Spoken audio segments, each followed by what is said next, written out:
She had learned to live in the shadows, teaching children who would inherit worlds she could never touch. Diana Hartley, a governess of humble birth, had dared to dream when a gentleman whispered promises in moonlit gardens. But on the night her secret engagement was to be revealed, he chose another, a woman of title and fortune. As she stood frozen in a crowded ballroom, watching her future crumble, a commanding voice cut through the humiliation. "Miss Hartley will be leaving with me." Undine, the Duke of Ashford, had just claimed her before the entire aristocracy, and no one, least of all Diana, understood why. If you're listening to this story, don't forget to click the like button, subscribe to the channel, and tell me in the comments which part of the world you're listening from. I want to know how far it has traveled. Diana Hartley had long ago accepted that her life would be one of careful boundaries and measured dreams. At 23, she possessed the kind of quiet beauty that often went unnoticed in grand drawing rooms. Chestnut hair pulled into a practical knot, grey eyes that observed more than they revealed, and a slender frame draped in serviceable grey muslin. She was a governess in the household of Lord and Lady Pemberton, teaching their 3 daughters the accomplishments necessary for advantageous marriages: French, watercolours, piano, and the subtle art of appearing intelligent without threatening masculine pride. The Pemberton estate, Willowmere Park, sat in the verdant countryside of Sussex, its Palladian facade a monument to old money and older traditions. Diana had arrived there 5 years earlier, an orphaned rector's daughter with excellent references and no prospects. The position had been her salvation, a roof over her head, modest wages, and the invisible security of belonging somewhere, even if that somewhere was neither upstairs nor downstairs, but the liminal space between. Her days followed a comforting rhythm. Mornings in the schoolroom with Lady Pemberton's daughters, 15-year-old Arabella, who showed genuine promise at the pianoforte, 13-year-old Louisa, whose rebellious spirit Diana secretly admired, and 10-year-old Catherine, still young enough to hug her governess without shame. Afternoons were spent walking the grounds or visiting the village, always with one or more of her charges. Evenings, Diana retreated to her small room under the eaves, where she read by candlelight and told herself she was content. But contentment, Diana had learned, was a brittle thing. Everything had changed 6 months ago when Lady Pemberton's nephew came to stay. Mr. Philip Ashworth was the second son of a baron, handsome in the conventional way. Blonde hair, blue eyes, a ready smile. He had no fortune of his own, having been destined for the church until an unexpected inheritance from a maternal uncle gave him independence. Suddenly, at 28, he was a gentleman of means, if not title. Philip had noticed Diana in a way that made her feel visible for the first time in years. At first it was merely polite conversation when they passed in hallways. Then came the occasions when he would join the afternoon walks, ostensibly to spend time with his young cousins, but always positioning himself beside Diana. He spoke to her of books, of ideas, of the world beyond Willowmere Park. He asked her opinions and listened when she answered. "You have such remarkable insights, Miss Hartley," he had said one autumn afternoon as they watched the girls chase fallen leaves. "It's quite wasted on the schoolroom." Diana had felt heat rise to her cheeks. "Education is never wasted, Mr. Ashworth." "Of course not." His smile had been warm, conspiratorial. "But surely you dream of more than conjugating French verbs for eternity?" She did dream, though she had never admitted it aloud.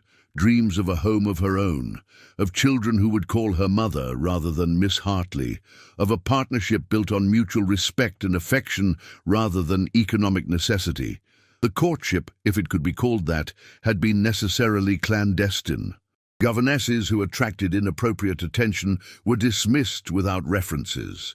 But Philip had been patient, persistent. Stolen conversations in the library, carefully composed notes hidden in volumes of poetry, a kiss in the conservatory that had made Diana's heart race with equal parts desire and terror. On a frost-covered morning in December, Philip had drawn her into the folly at the edge of the estate grounds. His hands were cold when he took hers, his expression serious. "Diana," he had said, using her Christian name for the first time, "I cannot continue this half-existence. I want you to be my wife." She had stared at him, certain she had misheard. "Your wife? I know I should speak to your guardian, but as you have none, I speak to you directly. My income is modest by some standards, but sufficient for a comfortable life. We could take a house in Bath, or perhaps a small estate in the north. You would be mistress of your own home, Diana. You would be free. Free." The word had tasted like honey on her tongue. "But your family, Lady Pemberton, they would never approve. My family does not dictate my happiness." Philip's grip had tightened on her hands. "Say yes, Diana. Say you'll be mine." She had said yes. How could she not? It was everything she had never dared hope for. They had agreed to keep the engagement secret until Philip could establish them more firmly in society. He would take a house in London, introduce Diana as a distant connection who had lived abroad, some story that would obscure her governess origins and make her acceptable. It would take time, but Philip assured her it would be worth the wait. "By the season's end," he had promised, "I will present you to society as my betrothed, and no one will question it." For 3 months, Diana had lived in a fever dream of anticipation.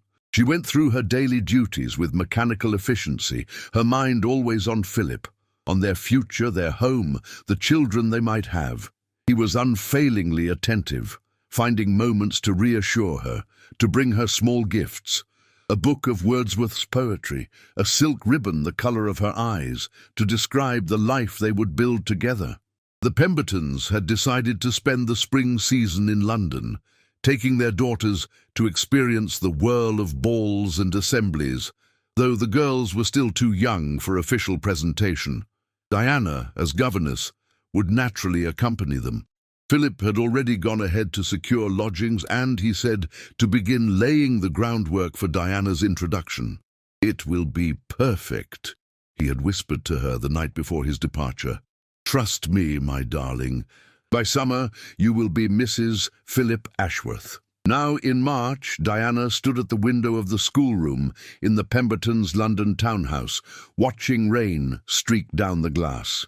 Tonight was the Fairmont Ball, one of the season's most prestigious events. The Pembertons had secured invitations, a coup for a family of their standing. Philip had sent Diana a note that morning, delivered by a street urchin to avoid suspicion. "Tonight," it read, "everything changes. Be ready." Diana pressed her hand against the cool glass, her heart hammering. She knew what he meant. Tonight, Philip would find a way to announce their engagement, or at least to begin integrating her into his social circle. She had a new dress, purchased with hoarded wages, a modest silk in dove grey that nonetheless made her feel almost elegant. "Miss Hartley, are you unwell?" Diana turned to find young Catherine watching her with concern. "Perfectly well, dear. Now let us review your French before dinner." But Diana was not perfectly well. She was terrified and exhilarated in equal measure, standing on the precipice of a life she had never imagined could be hers. Tonight, she would step out of the shadows. Tonight, she would become someone's chosen one. She had no way of knowing that Philip Ashworth had made a very different choice, or that the night ahead would shatter her more completely than 5 years of invisible servitude ever had. The Fairmont townhouse blazed with light, every window a golden beacon in the rainy London night. Diana had been to balls before, but always in her capacity as governess, hovering at the edges, keeping watch over her charges, invisible in her grey serge. Tonight was different. Lady Pemberton, in an unusual gesture of benevolence, had given Diana the evening free, even lending her lady's maid to help with Diana's hair. "My nephew has asked that you attend," Lady Pemberton had said, her tone making it clear she found the request peculiar, but was indulging her favourite relation. "He says you may be useful in chaperoning some young ladies of his acquaintance. Wear something appropriate." Diana's hands had trembled as the maid arranged her hair in an elegant chignon, weaving through it the silk ribbon Philip had given her. The dove-grey dress, while modest, fit her beautifully.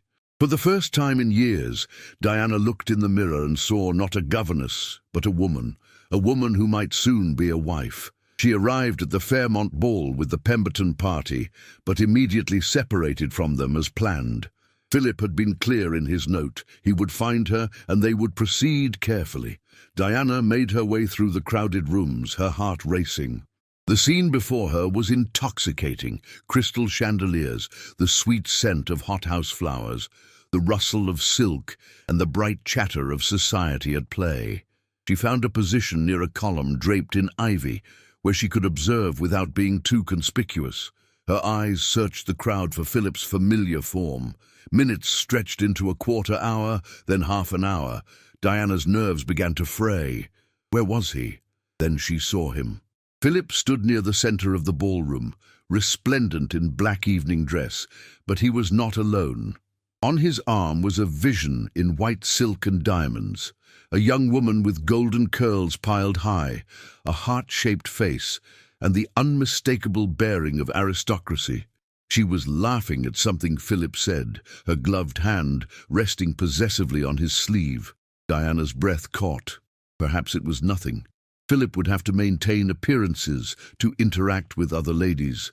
But even as Diana tried to calm herself, Lord Fairmont stepped onto the small dais where the orchestra sat. "Ladies and gentlemen, if I might have your attention." The crowd quieted, conversations trailing into expectant silence. Diana felt ice slide down her spine. "It is my great pleasure to announce a most felicitous engagement." Lord Fairmont's voice boomed across the ballroom. "My daughter, Lady Charlotte Fairmont, has accepted the hand of Mr. Philip Ashworth. We celebrate the union of two fine families this evening." Applause erupted. Diana stood frozen, the sound washing over her like a wave. She must have misheard. It was impossible. Philip was engaged to her. He had promised, but Philip was bowing. Lady Charlotte was curtsying, and the crowd was surging forward to offer congratulations. Diana watched, numb with shock, as Philip smiled, the same smile he had given her, and accepted the well wishes of people who outranked him by birth, but whom he could now call peers through his connection to an earl's daughter. Lady Charlotte was radiant, her hand now firmly linked through Philip's arm. "I am the most fortunate woman alive," she declared, her voice carrying with the confidence of one who had never doubted her worth. "Mr. Ashworth has quite swept me off my feet these past 2 months. 2 months. While Philip had been writing Diana notes about their future, he had been courting the daughter of an earl. Diana's vision swam. She needed to leave, to escape, before she humiliated herself further. But her legs would not obey her. She stood paralyzed, watching the nightmare unfold. Then Philip saw her. Their eyes met across the crowded ballroom, and for a moment his mask slipped. Diana saw guilt flash across his features, followed quickly by calculation. He leaned down to whisper something to Lady Charlotte, who glanced in Diana's direction with casual curiosity. Philip began to move through the crowd toward Diana. She finally found the strength to move, turning to flee, but he caught her arm. "Diana, I can explain." "Don't touch me." Her voice was low, shaking. Around them, people were beginning to notice the exchange. "You must understand, an opportunity arose." "An opportunity?" Diana wrenched her arm free. "You gave me your word, you promised me." "Keep your voice down." Philip's expression hardened. "You're making a scene." "I'm making a scene?" Diana felt something crack inside her, all the careful composure of years shattering. "You proposed marriage to me 3 months ago." The words rang out louder than she intended. Nearby conversations ceased. Heads turned. Philip's face flushed red. "I have no idea what you're talking about. You're clearly overwrought, Miss Hartley. The strain of your position has perhaps—" "Don't you dare!" Diana's hands clenched into fists. "Don't you dare pretend I imagined it. You said you loved me. You said we would have a life together." More people were gathering now, drawn by the spectacle. Diana could see Lady Pemberton's horrified face, Lady Charlotte's dawning comprehension, and worse, much worse, the avid curiosity of society witnessing a governess accusing a gentleman of breach of promise. "Miss Hartley is my aunt's governess," Philip announced to the crowd, his voice carrying. "She has apparently developed some unfortunate delusions. I have been nothing but properly polite to her, as one would be to any member of a household. If she has misconstrued common courtesy as something more, that is tragic, but hardly my responsibility." Gasps rippled through the assembly. Diana felt the weight of hundreds of eyes, all judging, all condemning. She was a governess. Philip was a gentleman, now betrothed to an earl's daughter. Of course they would believe him. "You're lying," Diana whispered, but the fight had gone out of her. She could see the truth in the faces around her. No one would believe a penniless governess over a gentleman. She had been a fool to think otherwise. "I think it best if you leave, Miss Hartley," Lady Pemberton said coldly, appearing at Diana's elbow. "Your services are no longer required in my household. You will remove yourself from our residence by tomorrow morning." "But Lady Pemberton," Diana turned to her employer, desperate. "I have served you faithfully for 5 years. And repay my kindness by causing a scandal and attempting to entrap my nephew." Lady Pemberton's voice was ice. "You should be grateful I do not have you arrested for defamation. Leave, now." Diana looked around wildly. Every face showed the same mixture of shock, disgust, and fascination. She was entertainment, a cautionary tale about overreaching governesses who forgot their place. Her gaze found Philip one last time. He was already turning away, returning to Lady Charlotte, who welcomed him with a sympathetic expression that made Diana's stomach turn. Somehow, Diana's feet carried her through the crowd, which parted to let her pass like she carried contagion. She could hear the whispers starting already, words like delusional, inappropriate, and unfortunate creature, following her like phantoms. She burst through the doors into the entrance hall, grabbed her cloak from a startled footman, and fled into the rainy night. Behind her she could hear the orchestra strike up a waltz, society already moving on from the minor drama of a disgraced governess. Diana ran blindly through the streets of Mayfair, rain soaking through her grey silk dress, tears streaming down her face. She had lost everything, her position, her reputation, her future. But worst of all, she had lost her faith in her own judgment, her own worth. By the time she stumbled to a halt in a shadowed alley, gasping for breath, Diana Hartley had become a cautionary tale, and she had no idea how she would survive what came next. Diana spent that night on a bench in St. James's Park, her sodden dress clinging to her skin, her carefully arranged hair hanging in bedraggled ropes. She had nowhere else to go. The Pembertons' townhouse was barred to her, and she had no friends in London. Friendship was a luxury governesses could not afford. As dawn broke grey and cold over the city, Diana forced herself to think practically through the fog of devastation. She had a small amount of money saved, enough perhaps for a week's lodging in a modest boarding house. She had the clothes on her back and 2 more dresses back at the Pembertons, which she would never retrieve. She had no references.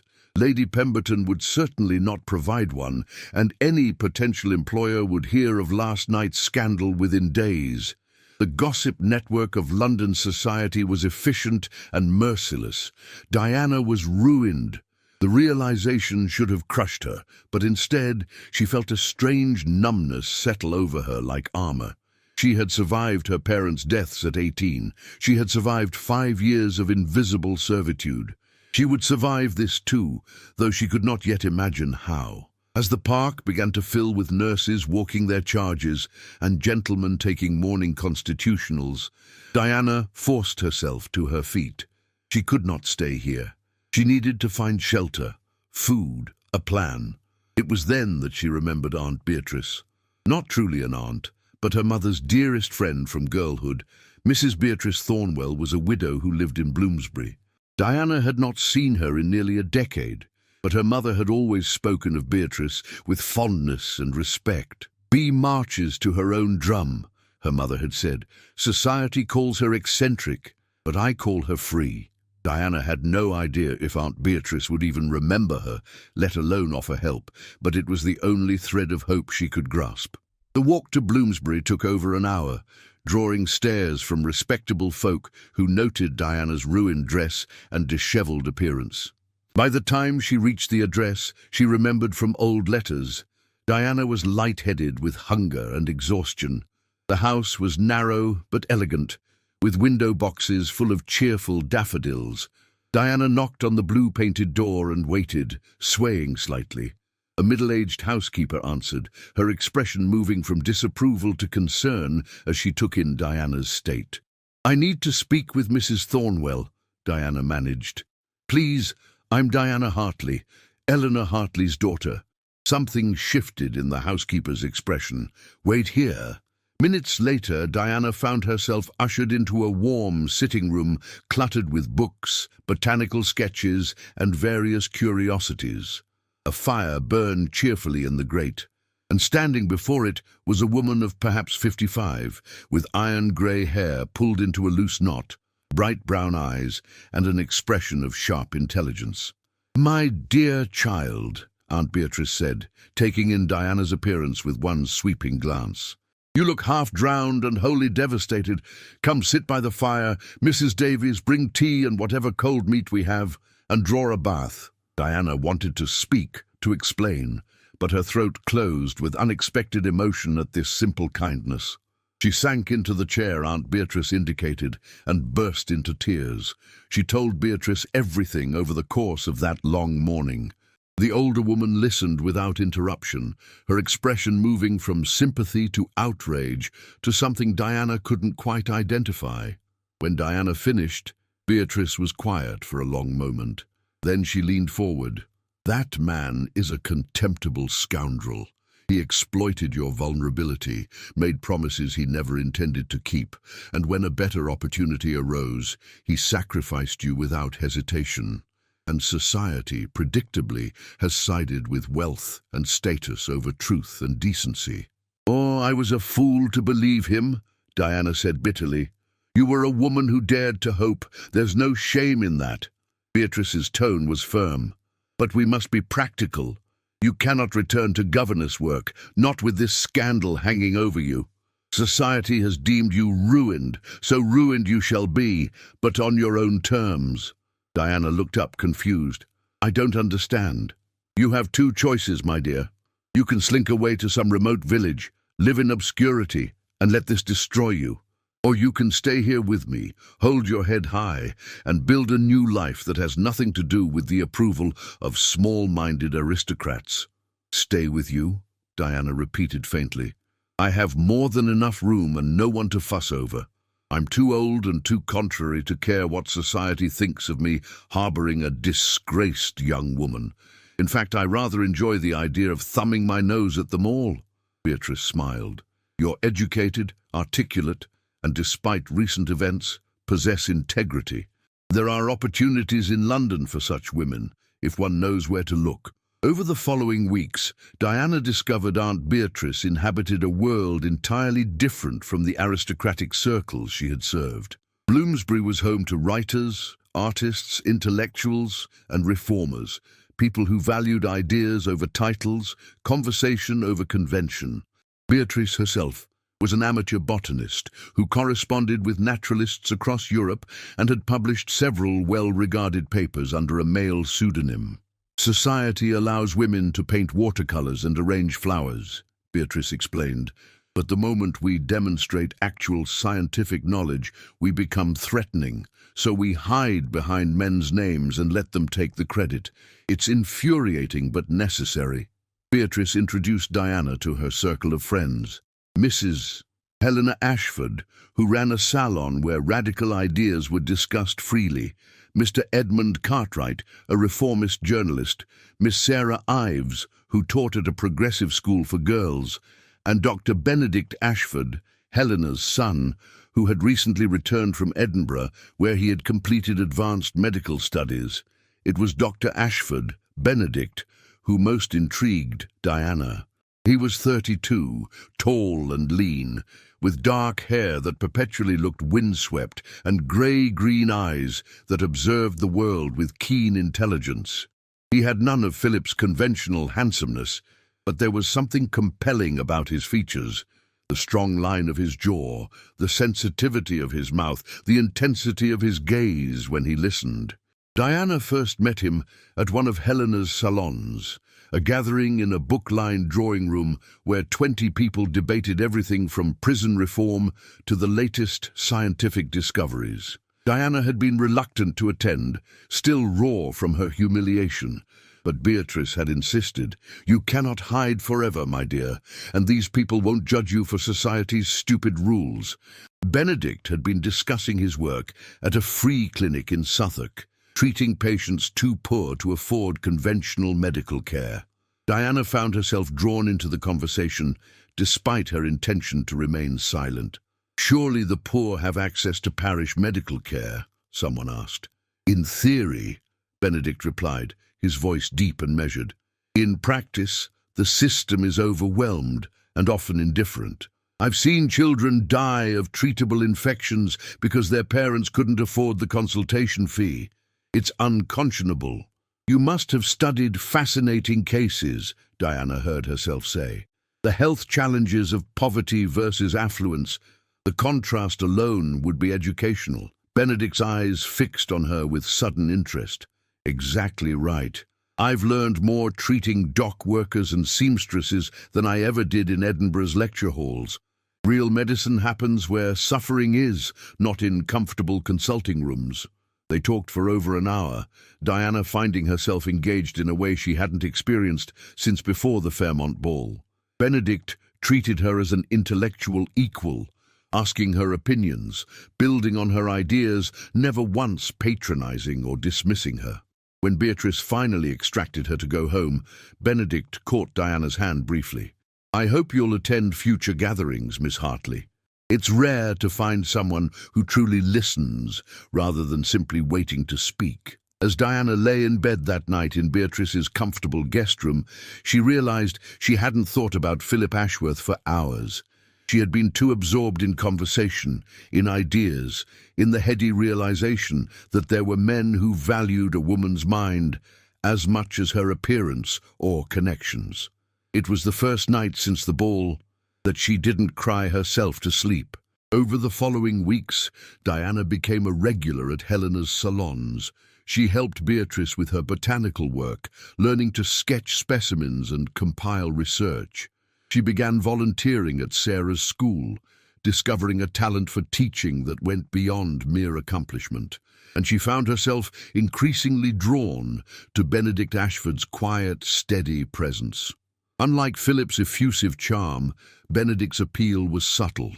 He was thoughtful where Philip had been glib, principled where Philip had been opportunistic, genuine where Philip had been performative. When Benedict looked at Diana, she felt seen in a way she never had before, not as a governess to be exploited or a lady to be ornamental, but as a complete person, worthy of respect. One afternoon, Benedict invited Diana to visit his clinic. It was a bold suggestion. Unescorted ladies did not venture into Suffolk, but Diana surprised herself by accepting. The clinic occupied 2 rooms above a bakery, furnished with mismatched furniture and medical supplies Benedict purchased from his own modest income. The patients were indeed poor, dock workers with crushed hands, laundresses with scalded arms, children with fevers and coughs. Benedict treated them all with the same care and dignity he would show an aristocrat, never hurrying, always explaining, often refusing payment altogether. Diana found herself helping, fetching water, comforting frightened children, recording patient information. The work was hard and often heartbreaking, but it felt real in a way her governess duties never had. As they walked back to Bloomsbury that evening, Benedict was quiet. Finally he spoke. "I heard what happened at the Fairmont ball." Diana stopped walking, her stomach dropping. "I see. Ashworth is a coward and a blackguard. He deserves to be horsewhipped." The fierce protectiveness in Benedict's voice startled Diana. "Society disagrees. Society is frequently wrong. Benedict turned to face her. "You did nothing shameful, Diana. He made you promises and broke them. The shame is his, not yours." It was the first time anyone had said so unequivocally. Tears pricked Diana's eyes. "Thank you," she whispered. "I mean it." Benedict's expression was intense. "You deserve better than a man who values status over integrity. You deserve someone who recognizes your worth, who values your intelligence and strength, who would be proud to stand beside you regardless of society's opinion." Something in his tone made Diana's breath catch. Was he speaking hypothetically, or was there a deeper meaning in his words? Before she could respond, Benedict cleared his throat and resumed walking. "My mother is hosting a dinner party next week. She specifically asked that you attend. I hope you'll come." "I will," Diana heard herself say. As they parted ways at Beatrice's door, Diana felt a flutter of something she barely recognized.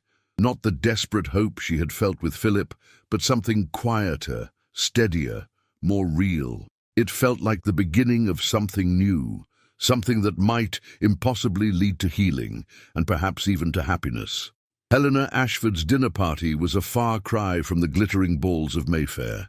Instead of hundreds of guests in evening dress, there were 20 people in Helena's comfortable dining room in Marylebone, engaged in animated conversation over roasted fowl and spring vegetables.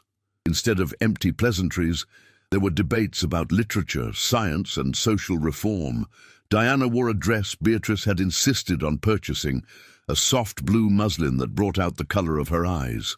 For the first time in months, Diana felt something approaching confidence as she entered Helena's home. Benedict was there immediately, his face lighting up when he saw her. "Miss Hartley, I'm glad you came. Thank you for the invitation, Dr. Ashford." "Benedict, please. We're beyond formality, I think." Over dinner, Diana found herself seated between Benedict and Edmund Cartwright, the journalist. The conversation flowed easily, touching on everything from Darwin's theories to the latest parliamentary debates. Diana contributed her own thoughts, finding her opinions not only welcomed, but actively sought. "Miss Hartley makes an excellent point," Edmund said at one juncture. "We cannot expect meaningful social reform when half the population is excluded from educational and economic opportunities. Women's intellects are as valuable as men's. We simply refuse to acknowledge it." "Hear, hear," several guests chorused. Diana felt Benedict's gaze on her, warm with approval. When their eyes met, something passed between them. An understanding, a recognition of mutual respect and growing affection. The evening was perfect, a cocoon of acceptance and intellectual stimulation. Diana should have known it couldn't last. As dessert was being served, Helena's butler entered looking uncomfortable. "Forgive the interruption, ma'am, but there are several guests arriving." "They say they were invited." Helena frowned. "I've invited no one else." "Who are they?" The butler cleared his throat. "A Lady Charlotte Ashworth and her party, ma'am." The name dropped into the warm conversation like a stone into still water. Lady Charlotte, now married to Philip, apparently. Diana's hands clenched in her lap. Benedict was on his feet immediately. "Mother, you didn't—" "Of course I didn't invite her," Helena said sharply. "I have no idea why she would claim otherwise." But Diana knew. Somehow Charlotte, or more likely Philip, had learned Diana was in this circle, and they had come to remind her of her place, to ensure she could never truly escape her humiliation. Before anyone could stop them, Lady Charlotte swept into the dining room in a swirl of expensive silk, Philip at her side. Behind them came another couple Diana didn't recognize. Charlotte was even more beautiful than Diana remembered. Her blonde curls artfully arranged, her figure displayed to advantage in an emerald gown that probably cost more than Diana had earned in 5 years as a governess. She surveyed the room with barely concealed disdain. "Mrs. Ashford, how delightful," Charlotte said, though her tone suggested anything but delight. "We were nearby and heard you were hosting an evening. I do hope you don't mind us joining." Helena's expression was glacial. "I'm afraid there's been a misunderstanding. This is a private dinner for invited guests only." "Oh, but surely you can accommodate a few more, especially as—" Charlotte's eyes landed on Diana, and her smile turned sharp. "Why, Miss Hartley, what an unexpected surprise. I had no idea you moved in such elevated circles. Tell me, are you employed here as well, perhaps as a lady's companion?" The insult hung in the air. Several guests shifted uncomfortably. Diana felt her face flame, but forced herself to meet Charlotte's gaze steadily. "Miss Hartley is our honored guest and dear friend," Helena said coldly. "Unlike some, we judge people by their character rather than their bank accounts." Philip stepped forward, his expression a mask of concern that made Diana's skin crawl. "Miss Hartley, I trust you've recovered from your distress at the Fairmont ball. Charlotte and I have been quite worried about you." "How touching," Benedict said, his voice cutting. "Your concern would be more convincing if you hadn't publicly humiliated her after breaching your promise." Philip's face reddened. "I beg your pardon, sir, but I don't believe we've been introduced. Dr. Benedict Ashford. And I know precisely who you are, Ashworth, a man who preys on vulnerable women and then discards them when a more advantageous match appears." "That's a slanderous accusation." Charlotte's voice rose. "Philip did nothing wrong. This woman," she gestured at Diana, "developed an inappropriate attachment and embarrassed herself. Philip was merely the unfortunate object of her delusions." Diana found her voice. "I have no delusions, Lady Charlotte. I know exactly what your husband is, a liar and a coward who made promises he never intended to keep." "You have no proof of that," Philip said quickly. "It's your word against mine, and we all know which carries more weight." "Actually," Edmund Cartwright interjected, "I'd be fascinated to investigate this story for my newspaper. Gentleman breaches promise to Governess, society blames victim. It would make a compelling article about class and double standards." Philip paled. "You wouldn't dare. I'll sue for libel." "Only if it's untrue," Edmund replied mildly. "And somehow I doubt it is." Charlotte grabbed Philip's arm. "This is absurd. These people are clearly beneath us, Philip. Let's leave before their lack of breeding becomes contagious." "An excellent suggestion," Helena said. "The door is that way. Do use it." But Charlotte wasn't finished. She turned to Diana one more time, her expression vicious. "You may have found some sympathetic eccentric to harbour you, Miss Hartley, but you'll never escape what you are. A penniless nobody with a ruined reputation. No respectable man would ever want you now." The words struck at every fear Diana had harboured. She felt them like physical blows, threatening to undo all the healing of the past weeks. Then Benedict stepped forward, positioning himself directly in front of Diana, shielding her from Charlotte's malice. "Lady Charlotte, you are profoundly mistaken." His voice rang with authority. "Miss Hartley is a woman of intelligence, integrity and courage, qualities you evidently lack. Any man of genuine worth would be honored by her regard. Your husband certainly didn't deserve it." Benedict turned to Diana, and in front of everyone, the dinner guests, Charlotte, Philip, all of them, he took her hand. "Miss Hartley, I have waited for an appropriate moment to speak, but perhaps there is no such thing. These past weeks, getting to know you, have been the most meaningful of my life. You challenge me intellectually, inspire me morally, and make me want to be a better man. I realize this is neither the time nor the place, but I find I cannot wait another moment." Diana's heart was thundering. She was aware of the absolute silence in the room, every eye fixed on them. "Diana Hartley," Benedict said, his grey-green eyes locked on hers with an intensity that made her breathless. "Would you do me the extraordinary honor of becoming my wife?" Diana stared at him, certain she had misheard. "Benedict, you don't have to—" "I'm not acting from pity or duty. I'm acting from certainty." His grip on her hand tightened. "I love you, Diana. I love your mind, your strength, your compassion. I want to build a life with you, as equals and partners. Say yes, please." Tears streamed down Diana's face, but for the first time in months, they were tears of joy. "Yes," she whispered. "Yes, Benedict, yes." The room erupted in applause and cheers. Benedict pulled Diana into his arms, and she found herself laughing and crying simultaneously. Behind them, Charlotte made a strangled sound of outrage.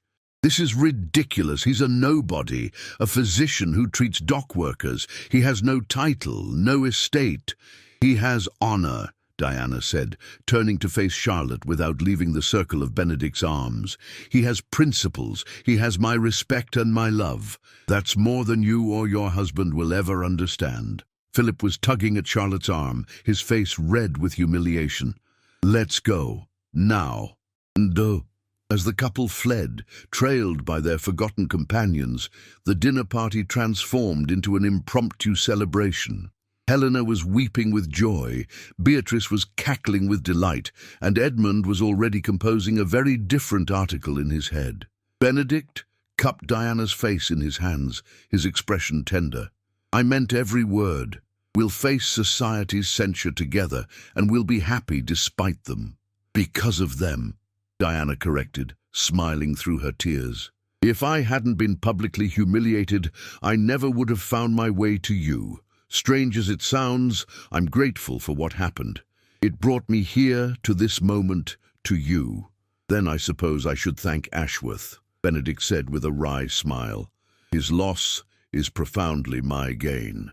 As Benedict lowered his lips to hers in a kiss that sealed their promise before a room of cheering witnesses, Diana realized that she had been wrong about the fairy tale ending. It wasn't about being rescued or chosen by someone powerful. It was about finding someone who saw you clearly and loved you completely, and having the courage to choose them in return. She had been a simple governess with a broken engagement. Now she was a woman who had survived humiliation and emerged stronger, who had found genuine love and built a new life on her own terms. The best revenge, Diana realized, wasn't to best your enemies. It was to be so thoroughly happy they became irrelevant. The announcement of Diana Hartley's engagement to Dr. Benedict Ashford created exactly the scandal Benedict had predicted. Within days, the news rippled through London society, sparking controversy in drawing rooms from Mayfair to Belgravia. The progressive elements applauded the match. A physician of growing reputation, marrying a woman of good birth despite her circumstances, demonstrated the ideals of merit over aristocracy. But conservative society was appalled. A disgraced governess marrying a gentleman physician was evidence of moral decay, they declared. That Benedict's mother came from an old, respected family only made the situation worse in their eyes. Diana learned to ignore the whispers and turned pages of newspapers. More importantly, she learned she didn't need their approval. The engagement period was unlike anything Diana had experienced with Philip. Where Philip had demanded secrecy and patience, Benedict insisted on public acknowledgement. He introduced Diana to his colleagues at the hospital where he taught, to his patients at the clinic, to his extended family. Each introduction came with quiet pride. "This is Miss Diana Hartley, my betrothed." There was no shame, no hedging, no caveats, just clear, unwavering respect. Benedict's family welcomed Diana without reservation. Helena treated her like the daughter she'd never had, while Benedict's younger sister Margaret, a spirited 25-year-old studying to become a nurse despite family objections, declared Diana exactly the ally I need to face down the patriarchy. Planning the wedding became a collaborative project with Beatrice and Helena. They chose a small church in Bloomsbury, invited only genuine friends rather than society connections, and designed a ceremony that reflected Diana and Benedict's values rather than convention's demands. "I don't need a white silk gown and orange blossoms," Diana told Beatrice one afternoon as they reviewed options. "I want something beautiful but practical. Something I might actually wear again." "Sensible," Beatrice approved. "You're marrying a physician who treats the poor, not a duke with estates to manage. Practicality is a virtue." They settled on a gown of soft cream silk with delicate embroidery, elegant without being ostentatious, beautiful without being impractical. Diana felt more herself in it than she ever had in Governess Grey. 3 weeks before the wedding, an unexpected visitor arrived at Beatrice's home. Diana was in the garden sketching specimens for Beatrice's latest paper when Mrs. Davies appeared, looking troubled. "Miss Hartley, there's a Lady Charlotte Ashworth requesting to see you. I told her you weren't receiving, but she insists it's urgent." Diana's first instinct was to refuse. She had no desire to face Charlotte again, but curiosity won out. "Show her to the parlour. I'll see her." Charlotte looked different from the triumphant young bride Diana remembered. Her face was drawn, her usually immaculate hair slightly mussed, her dress expensive but carelessly donned. She looked, Diana realized with surprise, unhappy. "Miss Hartley, thank you for seeing me." Charlotte's voice lacked its usual imperious tone. "Lady Charlotte, what can I do for you?" Charlotte twisted her gloved hands together, a gesture at odds with her usual confidence. "I came to apologize." Diana blinked. "I beg your pardon. At Dr. Ashford's mother's dinner party, I was cruel. And at the Fairmont ball." Charlotte's voice trailed off. She sank into a chair without being invited, her composure cracking. "I convinced myself you were the villain in the story. It was easier than acknowledging the truth, which is that Philip is not the man I thought I was marrying." Charlotte's laugh was bitter.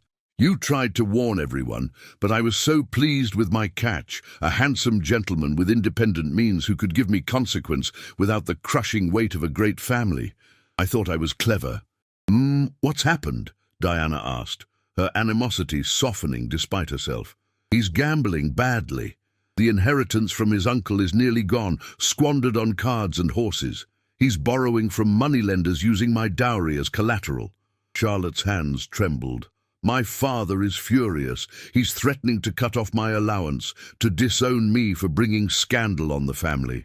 Philip swears he'll reform, but his promises are as empty as—" She stopped, meeting Diana's eyes. "As empty as the promises he made to you." Diana sat down across from Charlotte, processing this information. She should have felt vindicated, triumphant even. Instead, she felt only sadness for the woman before her. "I'm sorry," Diana said quietly. "Don't be. I made my choice. I saw you humiliated and did nothing. Worse, I participated in it. I convinced myself you deserved it because the alternative was admitting Philip might be at fault, which would mean I had made a terrible mistake." Charlotte wiped at her eyes. "I heard about your engagement to Dr. Ashford. Everyone says he's a good man, though not wealthy or titled. They say he proposed in front of us all, that he defended you publicly." "He did. Philip never defended me. Not once. When his friends make crude jokes at my expense, he laughs along. When his debts embarrass my family, he blames my father for not providing a larger dowry." Charlotte's voice broke. "You were right about him, Miss Hartley. And I helped him destroy your reputation because I was too cowardly to see the truth." Diana found herself reaching across the space between them to clasp Charlotte's hand. "You were deceived, as I was. Philip is skilled at deception. But you're free of him. You found a better man, while I—" Charlotte pulled her hand away, standing abruptly. "I should go. I just wanted you to know that I'm sorry, for what little that's worth." "Charlotte," Diana said as the other woman turned to leave, "it's not too late. You can leave him, return to your family, start again. And be a divorced woman? I'd be more ruined than you ever were." Charlotte smiled sadly. "No, I made this bed. I'll lie in it. But I wanted you to know. I'm glad one of us escaped. I'm glad you found happiness." After Charlotte left, Diana sat in the silent parlor for a long time. She thought about the woman she had been 6 months ago, a governess who believed love meant acceptance into a world that had always excluded her. She thought about the woman she was becoming, someone who defined her worth by her own standards rather than society's approval. That evening, she told Benedict about Charlotte's visit. They were walking in Regent's Park, enjoying the spring evening. "Do you pity her?" Benedict asked. "Yes," Diana admitted, "but I'm also grateful. Seeing what might have been, trapped in a marriage to Philip, dealing with his debts and lies, I realize how lucky I am that he betrayed me." "Not lucky," Benedict corrected gently. "Resilient. You could have let that betrayal destroy you. Instead, you built something new and found people who deserved you. That wasn't luck, Diana. That was courage. They stopped beneath a flowering tree, pink blossoms drifting down like snow. Benedict took both her hands. In 3 weeks, you'll be my wife. We'll face challenges, financial constraints, social censure, the demands of my work, but we'll face them as partners, as equals. That's my promise to you. And mine to you, Diana replied. No more secrets, no more hiding. Whatever comes, we face it together. The wedding day arrived on a perfect May morning. Diana stood in Beatrice's guest room, now filled with flowers, and looked at herself in the mirror. The woman who looked back was transformed, not by the cream silk gown or the simple wreath of roses in her hair, but by the confidence in her bearing, the peace in her expression. Beatrice came to stand beside her, adjusting Diana's veil. Your mother would be so proud of the woman you've become. I hope so, Diana whispered. I know so. You took heartbreak and humiliation and transmuted them into strength. You refused to let society's cruelty define you. That takes extraordinary courage, my dear. The church in Bloomsbury was small, but filled with warmth. Every pew held people who genuinely cared for Diana and Benedict, friends from Helena's salon, colleagues from the hospital, patients from Benedict's clinic, teachers from Sarah's school. Not a single aristocrat sat in attendance, yet Diana felt richer in that moment than any duchess. As Benedict turned to watch Diana walk down the aisle on Beatrice's arm, the expression on his face made Diana's breath catch. Pure love, untinged by doubt or calculation. This man had chosen her knowing everything, her past, her scandal, her lack of dowry, and chosen her anyway, not despite who she was, but because of it. The ceremony was brief and meaningful. When Benedict slipped the simple gold band onto Diana's finger, she felt the symbolic weight of it, not a chain binding her to subservience, but a circle connecting her to partnership. I now pronounce you husband and wife, the vicar declared. Benedict kissed her to cheers and applause from their assembled friends. As they walked back down the aisle together, Diana caught sight of someone unexpected in the back pew, Lady Pemberton's daughter Arabella, now old enough to make her own choices about whom to support. The girl smiled at Diana and mouthed, I'm so happy for you. The reception at Helena's home was joyful and chaotic, full of laughter and music and heartfelt toasts. Edmund Cartwright declared it the first truly honest wedding I've attended in years. Helena wept openly, declaring she'd never been so happy to gain a daughter-in-law. As evening fell, Benedict and Diana prepared to leave for a brief honeymoon in the Lake District.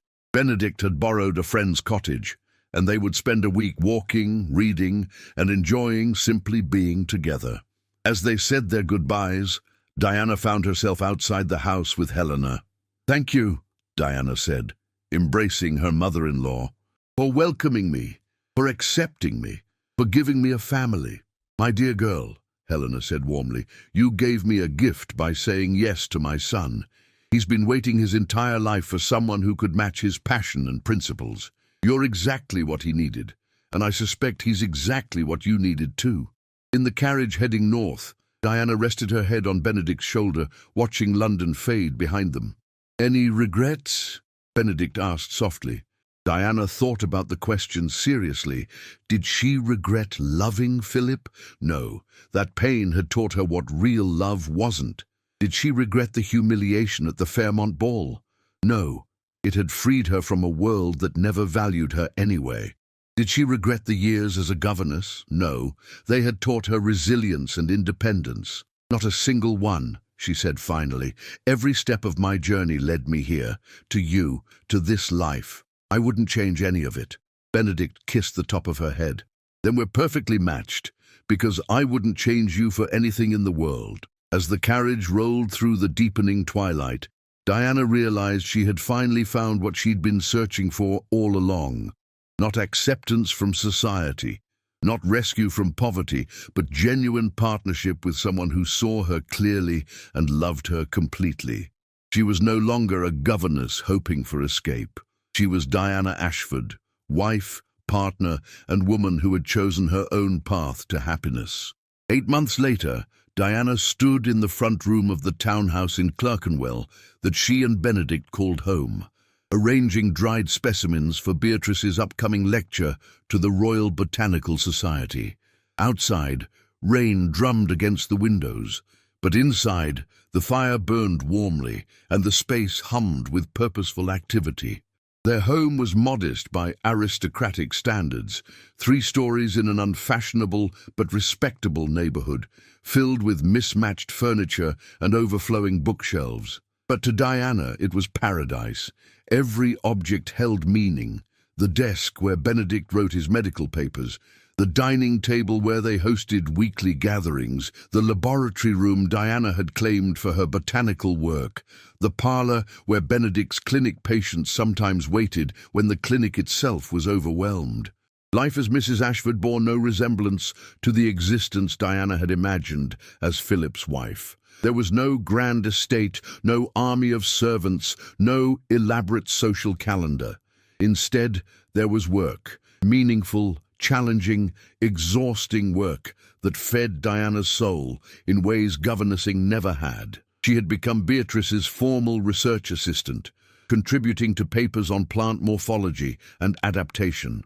2 articles bearing both their names, scandalous for a woman to publish under her own name, but Beatrice had declared she was too old to care about scandal anymore, had been accepted by respected journals. The scientific community was slowly, grudgingly acknowledging that women might possess intellectual capabilities beyond watercolor painting.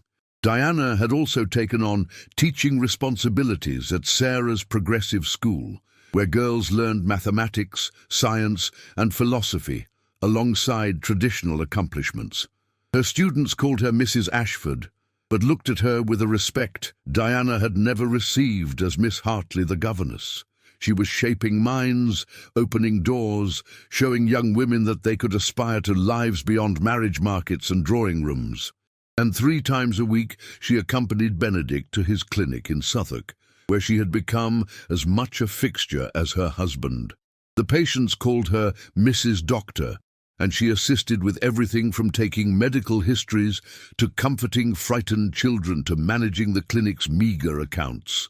The work was hard, often heartbreaking, but profoundly real. Diana was also pregnant. She rested a hand on her gently swelling abdomen, still marveling at the miracle of it. The baby would arrive in spring, and Diana and Benedict had already agreed, daughter or son, their child would be raised to value compassion over status, education over ostentation, integrity over advantage. Daydreaming, love? Diana turned to find Benedict in the doorway, still in his coat from morning rounds at the hospital. He looked tired but happy, his hair damp from the rain. Just reflecting on how strange life is, Diana said, moving into his embrace. A year ago, I was a ruined governess with no prospects. Now I'm a published researcher, a teacher, a physician's wife, and soon to be a mother. Strange indeed, Benedict agreed, kissing her forehead. Though I prefer to think of it as inevitable. You were always meant for more than invisibility, Diana. The world just needed to catch up. A knock at the door interrupted them. Mrs. Cooper, the elderly widow who helped manage their household, appeared with a puzzled expression. "Begging your pardon, Mrs. Ashford, but there's a gentleman here to see you. Says his name is Mr. Philip Ashworth." Diana felt Benedict tense beside her. She squeezed his hand reassuringly. "Show him in," she said calmly. "It's all right, Benedict. I want to see what he wants." Philip looked terrible. The handsome gentleman Diana had once loved was gone, replaced by a man whose face showed the ravages of dissipation and stress. His clothes, though expensive, were slightly shabby. His hands trembled as he removed his hat. "Miss Hartley, Mrs. Ashford, I apologize for the intrusion." "What do you want, Ashworth?" Benedict's voice was cold. Philip flinched. "I came to apologize, and to beg for help, though I have no right to either." Diana gestured to a chair. "Sit down. Tell us what's happened." The story came out in halting fragments. Philip's gambling had spiraled completely out of control. He'd lost Charlotte's dowry, borrowed from dangerous men, and was now facing debtor's prison. His marriage was a shell. Charlotte lived with her parents, refusing to see him. His family had disowned him. He had nowhere left to turn. "I remembered hearing that Dr. Ashford runs a clinic," Philip said desperately, "that he helps people without means. I thought perhaps he might know of some position, some way I could earn enough to pay my debts. I can work. I'm willing to do anything." But Benedict's expression was implacable. "You publicly humiliated my wife. You exploited her trust, made promises you never intended to keep, and when questioned, you called her delusional. Why should I help you?" "You shouldn't," Philip said, his voice breaking. "I don't deserve it, I know that, but I have nowhere else to go. If I'm imprisoned, I'll die there. I'm not strong enough for debtor's prison." Diana studied the man before her and felt nothing. No lingering affection, no satisfaction at his downfall, no desire for revenge, just a kind of distant pity for someone who had destroyed himself through his own choices. "Benedict," she said quietly, "might there be work for him at the clinic? Filing records, maintaining supplies, cleaning, basic tasks that would free you and your assistant for more important work?" Benedict looked at her incredulously. "Diana, after everything he did to you, I know what he did.